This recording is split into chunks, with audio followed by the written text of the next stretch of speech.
സഭയെ തകർക്കാൻ, സഭയെ കുറ്റം പറയാൻ, സഭയെ കരിവാരിത്തേക്കാൻ ഇപ്പൊ വലിയ മത്സരമാണ്. മത്സരിച്ചു, കുഴപ്പമില്ല. ഞാൻ പറഞ്ഞില്ലേ, 3 മാർപ്പാപ്പമാർ ഒരേ സമയം കടുംപിടുത്തം പിടിച്ച സഭയുടെ ചരിത്രം കത്തോലിക്ക സഭയ്ക്ക് അന്യമല്ല.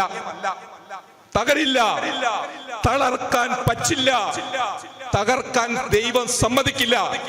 പക്ഷേ അതിന് പുതിയ കത്രീനമാർ ഇവിടെ ഉണ്ടാവണം. വിശ്വാസം കൊണ്ട് നിറഞ്ഞ, അല്ലേ, ദൈവാത്മാവ് കൊണ്ട് ജ്വലിക്കുന്ന കുടുംബങ്ങളിലെ വിശ്വാസം നിറഞ്ഞ കത്രീനമാർ ജനിക്കണം. എങ്കിൽ മാത്രമേ സാധിക്കൂ. ഒരു കാര്യം ഓർത്തോ, സഭയിലും വന്നു മാറ്റങ്ങൾ, ഒരുപാട് മാറ്റങ്ങൾ, ഒരുപാട് പ്രതിസന്ധികൾ, ഒരുപാട് പ്രശ്നങ്ങൾ, പ്രശ്നകലുഷിതമായ ഒരു ജീവിതത്തിലൂടെ, ഒരു ജീവിത സാഹചര്യങ്ങളിലൂടെയാണ് നമ്മൾ കടന്നു പോകുന്നത്. ഇതിന്റെ എല്ലാം ഇടയിൽ ഒരു സൂത്രശാലിയെ പോലെ എല്ലാം ശരിയാക്കി തരാം, എല്ലാവരെയും സംരക്ഷിച്ചു കൊള്ളാമെന്ന് പറഞ്ഞു നടക്കുന്ന തിന്മയുടെ, പിശാചിന്റെ കുടില തന്ത്രങ്ങളെ നമ്മൾ കണ്ടുകൊണ്ടിരിക്കുന്നു. പ്രത്യേകിച്ച് സഭയിൽ, അല്ലെ?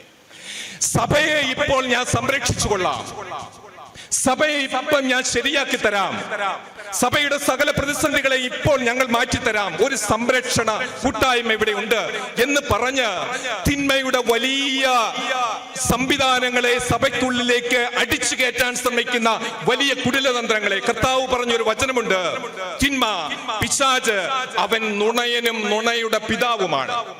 ഈ 2-3 വർഷക്കാലഘട്ടം ലോകം കണ്ടു, കത്തോലിക്ക സഭയിലെ വിശ്വാസമുള്ള ജനം കണ്ടു എങ്ങനെയാണ് തിന്മ സൂത്രശാലിയായി സഭയിൽ പ്രവേശിക്കുന്നതെന്ന്. നിങ്ങൾ കണ്ടില്ലേ? ഒരുമിച്ച് കൂട്ടേണ്ടവർ ചിതറിക്കുന്ന അനുഭവങ്ങൾ നിങ്ങൾ കണ്ടില്ലേ? ബലിപീഠത്തിൽ ബലിയർപ്പിക്കേണ്ടവർ ബലിപീഠം തകർക്കുന്നത് നിങ്ങൾ കണ്ടില്ലേ? വിനാശത്തിന്റെ അശുദ്ധ ലക്ഷണം നിൽക്കരുതാത്തടുത്ത് നിൽക്കുന്നത് നിങ്ങൾ കണ്ടില്ലേ? പിശാചിനെ നിങ്ങൾ കണ്ടിട്ടുണ്ടോ? കണ്ടിട്ടില്ല എങ്കിൽ പേഴ്സോണിഫൈഡ് ഫോം ഓഫ് സൈറ്റൻ ഈ കാലഘട്ടങ്ങളിൽ നമുക്കിടയിലൂടെ നടക്കുന്നുണ്ട്. സഭയിലെ പ്രതിസന്ധികൾ ഇന്നും മുന്നും തുടങ്ങിയതല്ല പ്രിയപ്പെട്ടവരെ. സഭയിലെ പ്രശ്നങ്ങൾ കത്തോലിക്ക സഭ എന്ന് തുടങ്ങിയോ അന്ന് തുടങ്ങിയതാണ്. നിങ്ങൾക്കറിയാമോ, കത്തോലിക്ക സഭയിൽ 3 മാർപ്പാപ്പമാരുണ്ടായിരുന്ന കാലഘട്ടം ഉണ്ടായിരുന്നു. 2 ആന്റി പോപ്പുമാരും ഒരു യഥാർത്ഥത്തിൽ തിരഞ്ഞെടുക്കപ്പെട്ട പോപ്പും. മധ്യകാലഘട്ടങ്ങളിൽ സഭ അനുഭവിച്ച പ്രതിസന്ധികൾ ചില്ലറയാണോ? 12, 13, 14 നൂറ്റാണ്ടുകളിൽ കത്തോലിക്ക സഭ കടന്നുപോയത് എങ്ങനെയായിരുന്നു? തിരഞ്ഞെടുക്കപ്പെട്ട മാർപ്പാപ്പായെ റോമിൽ നിന്നും അടിച്ചിറക്കി ഫ്രാൻസിലെ അവിഞ്ഞോണിൽ പോയി 67 കൊല്ലം താമസിച്ച ഒരു ചരിത്രം കത്തോലിക്ക സഭയ്ക്കുണ്ട്. റോമിലും ഫ്ലോറൻസിനടുത്തുള്ള പിസായിലും 2 മാർപ്പാപ്പമാർ അതേസമയം ആന്റി പോപ്പുമാരായി വാണ ഒരു കാലഘട്ടം സഭയ്ക്കുണ്ട്.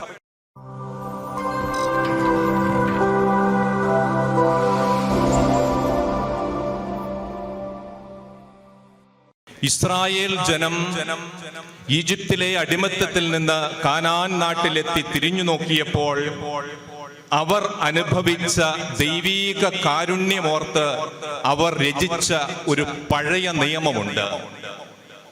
അതുപോലെ ഈ കുടിയേറ്റ ജനത ഓരോ വർഷവും പഴയ നിയമങ്ങൾ രചിക്കുന്ന ഒരു അവസരമാണ് ഈ കുടിയേറ്റ തിരുനാൾ. പ്രിയപ്പെട്ടവരെ, മനോമുകുരങ്ങളിൽ പെയ്തിറങ്ങുന്ന പനിമഞ്ഞു പോലെ നമ്മുടെ പൂർവീകരിലൂടെ ദൈവം നൽകിയ അനുഗ്രഹത്തിന്റെ നീർച്ചാലുകൾ ഓരോ ദിവസവും അനുഭവിക്കുന്ന ഒരു ജനസമൂഹം. ആ പ്രിയപ്പെട്ട പൂർവീകരുടെ പുണ്യപിതാക്കന്മാരുടെ പാവന സ്മരണയ്ക്ക് മുന്നിൽ ശ്രദ്ധാഞ്ജലി അർപ്പിക്കുന്ന ഒരു ദിവസം അല്ലെങ്കിൽ ദിവസങ്ങൾ. ഇതാണ് രാജപുരത്തെ കുടിയേറ്റ തിരുനാൾ. ഓർമ്മിക്കുവാൻ ഏറെയുള്ള, ഓർമ്മകളെ സജ്ജലങ്ങളാക്കുന്ന, ഓർമ്മയ്ക്ക് ജീവൻ നൽകുന്ന അവസരമായി ഈ കുടിയേറ്റ തിരുനാൾ ഓരോ ദിവസവും മാറുകയാണ്. കൈപിടിച്ച് നടത്തിയ യഹോവയുടെ കരബലത്തിന്റെ ശക്തി അനുഭവിച്ച ഒരു ജനത, ഒരിക്കലും മറക്കാൻ പറ്റാത്ത ദൈവസ്നേഹത്തിന്റെ വലിയ അനുഭവം എന്നും എന്നും ഓർക്കണമെന്ന് നമ്മുടെ മനസ്സ് നമ്മളോട് ശാഠ്യം പിടിക്കുന്ന ഒരു ജീവിത അനുഭവം. ഇവിടെ ഈ കുടിയേറ്റ കാനാൻ നാട്ടിൽ നമ്മൾ അനുഭവിച്ച പുളിപ്പില്ലാത്ത അപ്പത്തിന്റെ തിരുനാളുകൾ, മേഘത്തൂണും അഗ്നിസ്തംഭവുമായി ദൈവം കൂടെ നിന്ന അനുഭവങ്ങൾ, മാറായിലെ ജനം കയ്പാണെന്ന് ജനം കേണു. പ്രിയപ്പെട്ട ഫിലിപ്പച്ചനൊക്കെ അലുവ സെമിനാരിയിൽ എല്ലാ ദിവസങ്ങളിലും യാമപ്രാർത്ഥനയിൽ പാടിയിരുന്ന പ്രാർത്ഥന ഓർക്കുകയാണ്. മാറായിലെ ജനം കയ്പാണെന്ന് ജനം കേണു. ദൈവം നൽകിയ തരുശിഖരം മോശ ജലത്തിലെറിഞ്ഞപ്പോൾ കയ്പുള്ള ജലം മധുരമുള്ളതായി മാറിയെന്ന് ദൈവത്തെ പാടിപ്പുകഴ്ത്തുന്ന അവസരങ്ങൾ. ഇത് നമ്മുടെ കുടിയേറ്റ ജനതയുടെ ജീവിതത്തിൽ കയ്പായി മാറി അനേകം അനുഭവങ്ങളെ ദൈവം നൽകിയ തരുശിഖരമാകുന്ന ഇപ്പോൾ നമ്മൾ ആലപിച്ച കുരിശിന്റെ തണലിൽ നിന്ന് മധുരമുള്ളതാക്കി മാറ്റിയ ഒരു വലിയ ദൈവസ്നേഹത്തിന്റെ അനുഭവം ഊറിയൂറി മനസ്സിലേക്ക് വരുന്ന കുടിയേറ്റ തിരുനാൾ.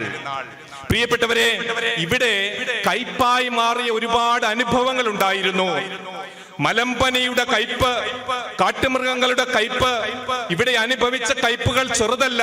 കൊയ്നാ ഗുളികകൾ മംഗലാപുരത്ത് നിന്ന് ഇവിടെ കൊണ്ടുവന്ന് വിതരണം ചെയ്ത മുടക്കാലിലച്ചന്റെയും കട്ടപ്പുറത്തച്ഛന്റെയും ആ കയ്പായി മാറിയ ജീവിതാനുഭവങ്ങളെ മധുരമാക്കാനുള്ള പൗരോഹിത്യ ശുശ്രൂഷയുടെ വലിയ അനുഭവങ്ങൾ പകർന്നു നൽകിയ അവസരങ്ങൾ നമ്മുടെ പൂർവീകർ കല്ലിനെയും മുള്ളിനെയും പട്ടുമെത്തയാക്കി ഇന്ന് നാം അനുഭവിക്കുന്ന വലിയ സാമ്പത്തിക സാമൂഹിക സുസ്ഥിരതയുടെ മെത്തകൾ നമുക്കായി ഒരുക്കിയ കൈപ്പേറിയ അനുഭവത്തെ മധുരമാക്കി മാറ്റിയ ജീവിതാനുഭവങ്ങൾ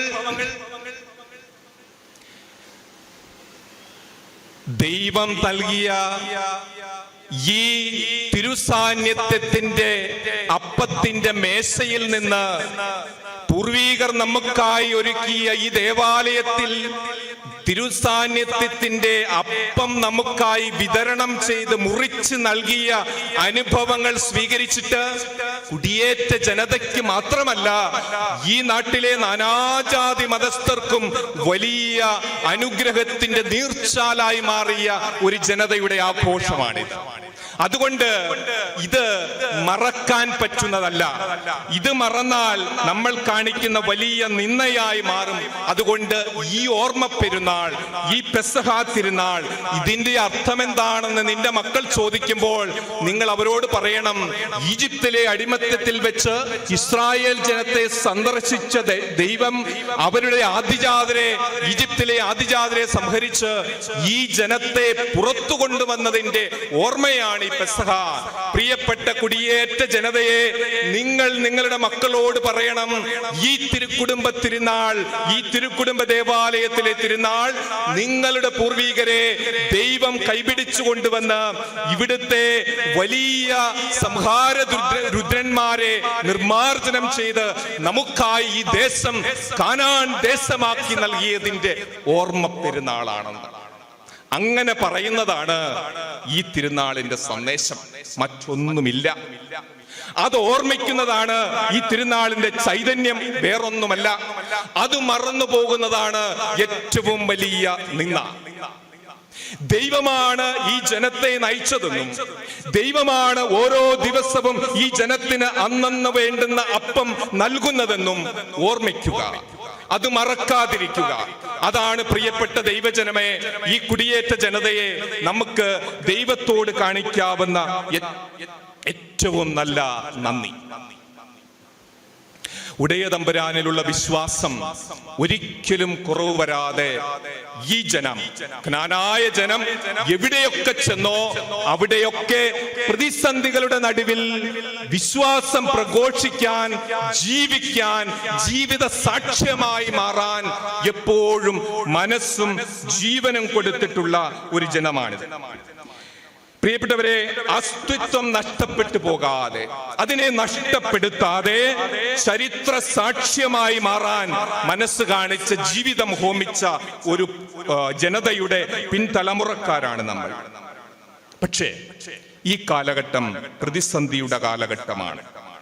ഈ കാലഘട്ടം വലിയ ബുദ്ധിമുട്ടുകളും വിഷമങ്ങളും നമ്മുടെ മുന്നിൽ വച്ചു നീട്ടുന്ന കാലഘട്ടമാണ്. കൊറോണ എന്ന് പറയുന്ന ഒരു രോഗാണു, അതൊരു പകർച്ചവ്യാധിയുടെ രോഗാണു മാത്രമല്ല എന്ന് ഇന്ന് ലോകം തിരിച്ചറിഞ്ഞു. ഇതൊരു പരിണാമത്തിന് കാരണമായ രോഗാണുവാണ്. ലോകം പ്രിയപ്പെട്ടവരെ പരിണമിച്ചു കഴിഞ്ഞു, അല്ലെങ്കിൽ പരിണമിച്ചുകൊണ്ടിരിക്കുകയാണ്. ഈ അവസ്ഥ ലോകത്തിലേക്ക് വന്നിട്ട് ലോകത്തിന്റെ സമ്യക്കായ സകല സംവിധാനങ്ങളെയും മാറ്റി, മനുഷ്യന്റെ ജീവിതത്തെ പാടേ മാറ്റി. നമ്മൾ എന്തെല്ലാം മാറിപ്പോയി. നമ്മൾ 2 വർഷങ്ങൾക്കിടയിൽ എത്രയോ മാറ്റങ്ങൾ നമുക്ക് സംഭവിച്ചു. സഭയിലും വന്നു മാറ്റങ്ങൾ, ഒരുപാട് മാറ്റങ്ങൾ, ഒരുപാട് പ്രതിസന്ധികൾ, ഒരുപാട് പ്രശ്നങ്ങൾ. പ്രശ്ന കലുഷിതമായ ഒരു ജീവിതത്തിലൂടെ, ഒരു ജീവിത സാഹചര്യങ്ങളിലൂടെയാണ് നമ്മൾ കടന്നു പോകുന്നത്. ഇതിനെല്ലാം ഇടയിൽ ഒരു സൂത്രശാലിയെ പോലെ എല്ലാം ശരിയാക്കി തരാം, എല്ലാവരെയും സംരക്ഷിച്ചു കൊള്ളാമെന്ന് പറഞ്ഞു നടക്കുന്ന തിന്മയുടെ, പിശാചിന്റെ കുടില തന്ത്രങ്ങളെ നമ്മൾ കണ്ടുകൊണ്ടിരിക്കുന്നു. പ്രത്യേകിച്ച് സഭയിൽ, അല്ലെ? സഭയെ ഇപ്പോൾ ഞാൻ സംരക്ഷിച്ചു കൊള്ളാം, സഭയെ ഇപ്പം ഞാൻ ശരിയാക്കി തരാം, സഭയുടെ സകല പ്രതിസന്ധികളെ ഇപ്പോൾ ഞങ്ങൾ മാറ്റിത്തരാം, ഒരു സംരക്ഷണ കൂട്ടായ്മ ഇവിടെ ഉണ്ട് എന്ന് പറഞ്ഞ് തിന്മയുടെ വലിയ സംവിധാനങ്ങളെ സഭയ്ക്കുള്ളിലേക്ക് അടിച്ചു കയറ്റാൻ ശ്രമിക്കുന്ന വലിയ കുടിലതന്ത്രങ്ങളെ, കർത്താവ് പറഞ്ഞൊരു വചനമുണ്ട്, തിന്മ, പിശാച്, അവൻ നുണയനും നുണയുടെ പിതാവുമാണ്. ഈ 2-3 വർഷക്കാലഘട്ടം ലോകം കണ്ടു, കത്തോലിക്ക സഭയിലെ വിശ്വാസമുള്ള ജനം കണ്ടു എങ്ങനെയാണ് തിന്മ സൂത്രശാലിയായി സഭയിൽ പ്രവേശിക്കുന്നതെന്ന്. നിങ്ങൾ കണ്ടില്ലേ? ഒരുമിച്ച് കൂട്ടേണ്ടവർ ചിതറിക്കുന്ന അനുഭവങ്ങൾ നിങ്ങൾ കണ്ടില്ലേ?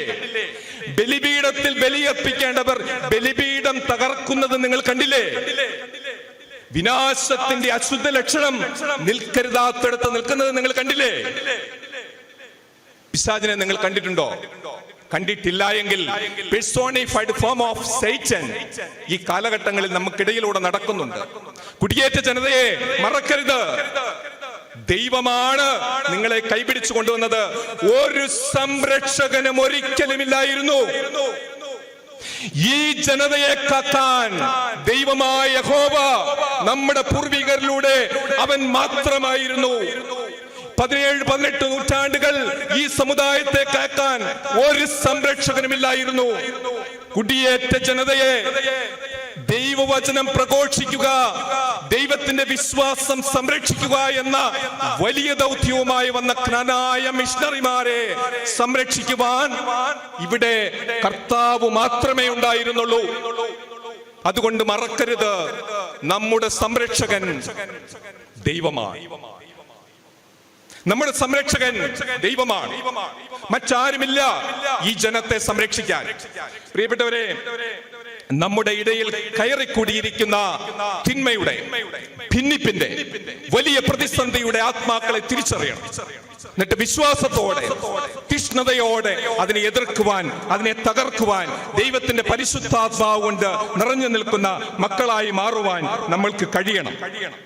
സഭയെ വളർത്തിയത് ദൈവമാണെന്നുള്ള ബോധ്യവും, സഭയെ മാർപ്പാപ്പമാർക്ക് മാത്രമല്ല, മെത്രാന്മാർക്ക് മാത്രമല്ല, വൈദികർക്ക് മാത്രമല്ല, സന്യസ്തർക്ക് മാത്രമല്ല, സാധാരണ ജീവിതം നയിക്കുന്ന ജനങ്ങൾക്ക് കൂടി സംരക്ഷിക്കാൻ കഴിയുമെന്നും നമ്മൾ തിരിച്ചറിയണം. സഭയിലെ പ്രതിസന്ധികൾ ഇന്നും ഇന്നും തുടങ്ങിയതല്ല പ്രിയപ്പെട്ടവരെ. സഭയിലെ പ്രശ്നങ്ങൾ കത്തോലിക്ക സഭ എന്ന് തുടങ്ങിയോ അന്ന് തുടങ്ങിയതാണ്. നിങ്ങൾക്കറിയാമോ, കത്തോലിക്ക സഭയിൽ 3 മാർപ്പാപ്പമാരുണ്ടായിരുന്ന കാലഘട്ടം ഉണ്ടായിരുന്നു. 2 ആന്റി പോപ്പുമാരും ഒരു യഥാർത്ഥത്തിൽ തിരഞ്ഞെടുക്കപ്പെട്ട പോപ്പും. മധ്യകാലഘട്ടങ്ങളിൽ സഭ അനുഭവിച്ച പ്രതിസന്ധികൾ ചില്ലറയാണോ? 12, 13, 14 നൂറ്റാണ്ടുകളിൽ കത്തോലിക്ക സഭ കടന്നുപോയത് എങ്ങനെയായിരുന്നു? തിരഞ്ഞെടുക്കപ്പെട്ട മാർപ്പാപ്പായെ റോമിൽ നിന്നും അടിച്ചിറക്കി ഫ്രാൻസിലെ അവിഞ്ഞോണിൽ പോയി 67 കൊല്ലം താമസിച്ച ഒരു ചരിത്രം കത്തോലിക്ക സഭയ്ക്കുണ്ട്. റോമിലും ഫ്ലോറൻസിനടുത്തുള്ള പിസായിലും 2 മാർപ്പാപ്പമാർ അതേസമയം ആന്റിപ്പോപ്പുമാരായി വാണ ഒരു കാലഘട്ടം സഭയ്ക്കുണ്ട്. ഞാനിപ്പോൾ ശുശ്രൂഷ ചെയ്യുന്ന ജർമ്മനിയിലെ മ്യൂണിക്കിനടുത്തുള്ള കോൺസ്റ്റൻസ് എന്ന് പറയുന്ന ഒരു സ്ഥലമുണ്ട്. 1414 മുതൽ 18 വരെ അവിടെ നടന്ന ഒരു കൗൺസിലിൽ വെച്ചാണ് ഈ 2 ആന്റിപ്പോപ്പുമാരും റിസൈൻ ചെയ്തിട്ട് യഥാർത്ഥത്തിലുള്ള മാർപ്പാപ്പ അവിഞ്ഞോണിൽ നിന്നും റോമിലേക്ക് തിരിച്ചു വന്നതിന് കാരണമായ ഒരു വലിയ മാറ്റത്തിന്റെ നാന്ദി കുറിച്ച ഒരു കൗൺസിൽ നടന്നത്. പ്രിയപ്പെട്ടവരെ, അന്ന് ഇറ്റലിയിലെ സിയന്നായിൽ ഒരു വിശുദ്ധനായ കന്യാസ്ത്രീ ജീവിച്ചിരുന്നു. അവരുടെ പേര് വിശുദ്ധ കത്രീന എന്നാണ്. ഞാൻ പറഞ്ഞത്, മധ്യകാലഘട്ടങ്ങളിൽ മാർപ്പാപ്പായുടെ മുഖത്ത് നോക്കി സംസാരിക്കാൻ ഒരു സ്ത്രീയെ അനുവദിക്കിയാൽ, അല്ലെങ്കിൽ അങ്ങനെ ഒരു സാധ്യതയുണ്ടാകുക എന്ന് പറയുന്നത് കേട്ടുകേൾവി ഇല്ലാത്ത ഒരു കാലഘട്ടം. ഈ സ്ത്രീ 3 മാസം പ്രവാസത്തിൽ താമസിക്കുന്ന മാർപ്പാപ്പായെ കാണാൻ ഫ്രാൻസിൽ ചെന്നു. നിരന്തരമായ കത്തുകൾ എഴുതി. അവൾ മാർപ്പാപ്പായോട് പറഞ്ഞു, പരിശുദ്ധനായ പിതാവേ, ഇടയസ്ഥാനം ഏറ്റെടുക്കാൻ ദൈവം നിന്നെ നിയോഗിച്ചെങ്കിൽ നീ ഒരു വിപ്രവാസിയായി ഇവിടെ താമസിക്കാൻ പാടില്ല. നീ റോമിലേക്ക് തിരിച്ചു പോകണം, ദൈവജനത്തെ നയിക്കണം. നിരന്തരമായ അഭ്യർത്ഥനയും ശക്തമായ എഴുത്തുകളും അവളുടെ ആത്മാവ് കൊണ്ട് നിറഞ്ഞ ജീവിതത്തെ ഓരോ വാക്കുകളും പരിശുദ്ധ പിതാവ് ഗ്രിഗറി 14 മാർപ്പാപ്പ ഏറ്റെടുക്കുന്നു. അദ്ദേഹം തിരിച്ച് റോമിൽ വന്ന് സഭയുടെ സാരഥ്യം ഏറ്റെടുക്കുന്നു. മറ്റു മാർപ്പാപ്പമാർ റിസൈൻ ചെയ്യും. ഞാനിത് പറഞ്ഞത്, ഒരു കന്യാസ്ത്രീ അവളുടെ ആത്മാവ് കൊണ്ട് നിറഞ്ഞ ജീവിതം ദൈവത്തിന് സമർപ്പിച്ചിട്ട് പരമോന്നതനായ മാർപ്പാപ്പായോട് പറഞ്ഞു, ഇടയസ്ഥാനം നിന്നെ ഏൽപ്പിച്ചത് ദൈവമായ കർത്താവാണെങ്കിൽ തിരിച്ചു പോകണം. ഇത് ഇന്നത്തെ ഓരോ ദൈവജനവും സ്വീകരിക്കേണ്ട ആധ്യാത്മിക ശക്തിയാണെന്ന് പറയാൻ ഞാൻ ആഗ്രഹിക്കുകയാണ്. ഈ തിരുനാളിന്റെ ഏറ്റവും വലിയ സന്ദേശമായി പറയാൻ ആഗ്രഹിക്കുന്ന അതാണ്. ദൈവജനമേ, ജ്ഞാനം കൊണ്ട് നിറഞ്ഞ് നന്മതിന്മകളെ തിരിച്ചറിയാൻ നിങ്ങൾ പഠിക്കുക. പല അച്ഛന്മാരും പറയുന്നത് നിങ്ങൾ കേട്ട് കാണും. ഈ കാലഘട്ടങ്ങളിൽ ഈ അച്ഛന്മാര് തന്നെയാണ് ബലിപീഠത്തിന് മുന്നിൽ വലിയ പ്രശ്നങ്ങൾ ഉണ്ടാക്കിയത്. അപ്പൊ ഏതാണ് ശരി, ഏതാണ് തെറ്റ്? ആര് പറയുന്നതാണ് ഞാൻ കേൾക്കേണ്ടത്? എന്താണ് ഞാൻ സ്വീകരിക്കേണ്ടത്? എന്താണ് എന്റെ ആത്മാവിന്റെ രക്ഷയ്ക്ക് ആവശ്യം? പ്രിയപ്പെട്ടവരെ, ആത്മാവിന്റെ രക്ഷയ്ക്ക് ആവശ്യം എന്താണെന്ന് പറയുന്നത് കേൾക്കുമ്പോൾ അത് മനസ്സിലാക്കാനുള്ള ജ്ഞാനത്തിന് വേണ്ടി പ്രാർത്ഥിക്കണം. യോസേപ്പ് പിതാവ് സ്വപ്നത്തിൽ വന്ന മലാഖയുടെ വചനം കേട്ടപ്പോൾ അവന് മനസ്സിലായി ഏതാണ് സത്യം, ഏതാണ് ശരി. പരിശുദ്ധ അമ്മയ്ക്ക് ഗബ്രിയേൽ പ്രത്യക്ഷപ്പെട്ട് പറഞ്ഞപ്പോൾ അവൾ ഗ്രഹിച്ചു എന്താണ് ശരി, ഏതാണ് തെറ്റ്. പ്രിയപ്പെട്ട കുടുംബനാഥന്മാരെ, നിങ്ങളിലൂടെ ഒരു വിശുദ്ധനായ യോസേപ്പ് ഉയരട്ടെ. പ്രിയപ്പെട്ട അമ്മമാരെ, നിങ്ങളിലൂടെ നാരകീയ സർപ്പത്തിന്റെ തല തകർത്തവളായ പരിശുദ്ധ അമ്മയെ പോലെയുള്ള വിശുദ്ധ സ്ത്രീകൾ ജനിക്കട്ടെ. നമ്മുടെ കുഞ്ഞുങ്ങൾ വഴിതെറ്റുന്നതും അവർ വഴിതെറ്റിപ്പോകുന്നോർത്ത് മനംനൊന്ത് കരയുന്നതും അവരുടെ തകർച്ചകളോർത്ത് സങ്കടപ്പെടുന്നതും ഈ കാലഘട്ടത്തിന്റെ നിത്യ സംഭവങ്ങളായി മാറുമ്പോൾ തിരുക്കുടുംബങ്ങളിലെ യൗസേപ്പുമാർ, തിരുക്കുടുംബത്തിലെ പരിശുദ്ധ അമ്മമാർ പുനർജനിക്കേണ്ട കാലഘട്ടം അതിക്രമിച്ചു എന്ന് നമ്മൾ തിരിച്ചറിയണം. പ്രിയപ്പെട്ടവരെ, ഇവിടെ ഒരു കുടിയേറ്റ സ്മാരകം വരുവാൻ പോവുകയാണ്. നല്ലതാണ് ഒരു കുടിയേറ്റ സ്മാരകം. ഇപ്പോൾ നമ്മൾ ജോഷുവായുടെ പുസ്തകത്തിൽ വായിച്ചു കേട്ടു, ദൈവം പറഞ്ഞു, യോർദാൻ കടക്കുമ്പോൾ 12 ഗോത്രങ്ങളിലെ ഓരോരുത്തരെ തിരഞ്ഞെടുത്തിട്ട് പറയണം, ഓരോ കല്ല് യോർദാനിൽ നിന്ന് എടുക്കണം. ആ കല്ല് നിങ്ങൾ ഒരുമിച്ച് കൂട്ടി വയ്ക്കണം. നിന്റെ മക്കൾ ചോദിക്കും എന്തിനാണിത്? അപ്പോൾ പറയണം, ദൈവത്തിന്റെ വാഗ്ദാന പേടകം യോർദാൻ കടന്നപ്പോൾ യോർദാനിലെ ജലം 2 ദേശത്തേക്ക് മാറി നിന്നു. വാഗ്ദാന പേടകം സുഗമമായി ഇസ്രായേൽ ജനത്തോടൊപ്പം അക്കരെ കടക്കാൻ കഴിഞ്ഞു. അതിന്റെ സ്മാരകമാണ് ഇത്. അതുകൊണ്ട് ഒരുമിച്ച് കൂടാനും കൂട്ടായ്മയെ വർദ്ധിപ്പിക്കാനും ഒക്കെ ഒരു സ്മാരകം നല്ലത്. പണിതോ? പക്ഷേ എനിക്ക് ഈ തിരുനാളിൽ ഈ പരിശുദ്ധ അൾത്താരയുടെ മുന്നിൽ നമ്മുടെ പൂർവീകർ നമുക്ക് അപ്പം വിഭജിച്ചു തന്ന തിരുസാന്നിധ്യ അപ്പത്തിന്റെ മേശയുടെ അടുത്ത് നിന്ന് നിങ്ങളോട് പറയാനുള്ളത്, ഈ സ്മാരകം മാത്രമല്ല, ജീവിക്കുന്ന സ്മാരകങ്ങളായി ഇവിടെ കുറെ മനുഷ്യർ വേണം.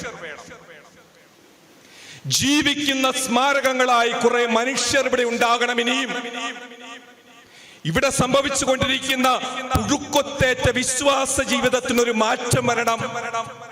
ഇവിടെ സംഭവിച്ചുകൊണ്ടിരിക്കുന്ന പുഴുക്കുത്ത് നിറഞ്ഞ സഭയുടെ ചില ചെയ്തികളിലേക്ക് നമ്മളെ തള്ളിവിടുന്ന ചില പ്രതിസന്ധികൾ കയവ് വരണം.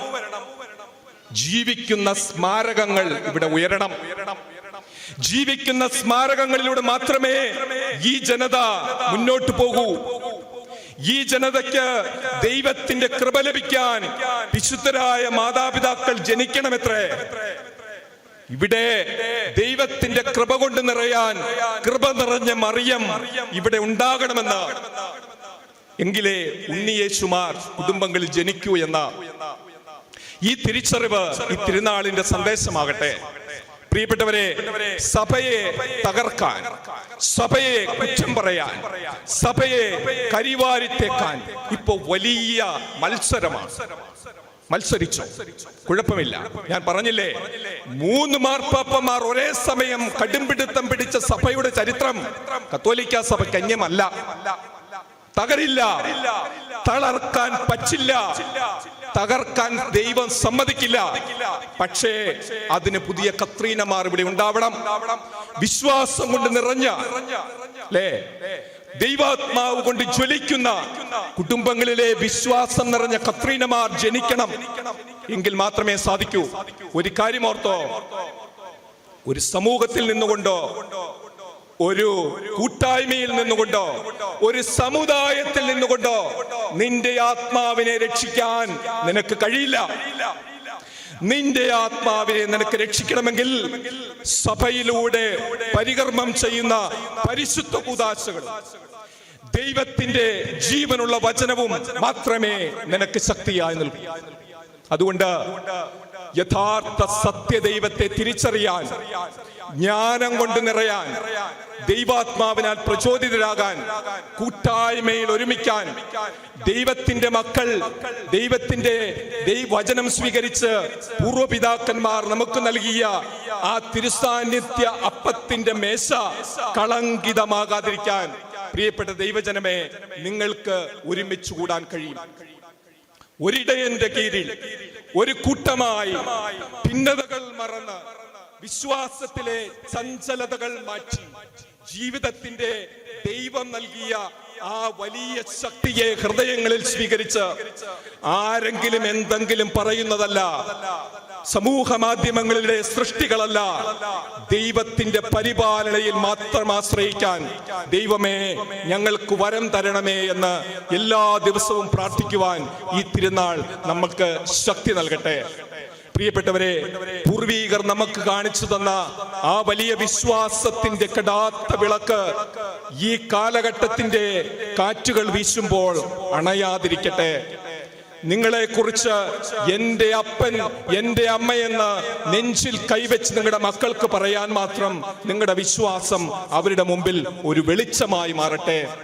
തിരുക്കുടുംബത്തിന്റെ, യോസേപ്പ് പിതാവിന്റെ, പരിശുദ്ധ അമ്മയുടെ, ജപമാലയുടെ, അമ്മയുടെ നീലമേലങ്കിയിൽ പൊതിഞ്ഞ സംരക്ഷണം നമ്മുടെ കുടുംബങ്ങൾക്ക് കിട്ടട്ടെ. ഒരിക്കലും തകർക്കാനോ തളർത്താനോ പറ്റാത്ത വിശ്വാസ ജീവിതത്തിന്റെ ആ ശ്രേഷ്ഠത നമ്മുടെ കുടുംബങ്ങളിൽ ഉയർന്നു വരട്ടെ. ഇവിടെ നിന്ന് നാളെ പുണ്യപ്പെട്ട കത്രീനമാർ ജനിക്കട്ടെ. യോസേപ്പ് പിതാക്കന്മാരും പരിശുദ്ധ അമ്മമാരും കുടുംബങ്ങളെ നയിക്കട്ടെ. ഈശോ മിശിഹായ്ക്കും സ്തുതിയായിരിക്കട്ടെ.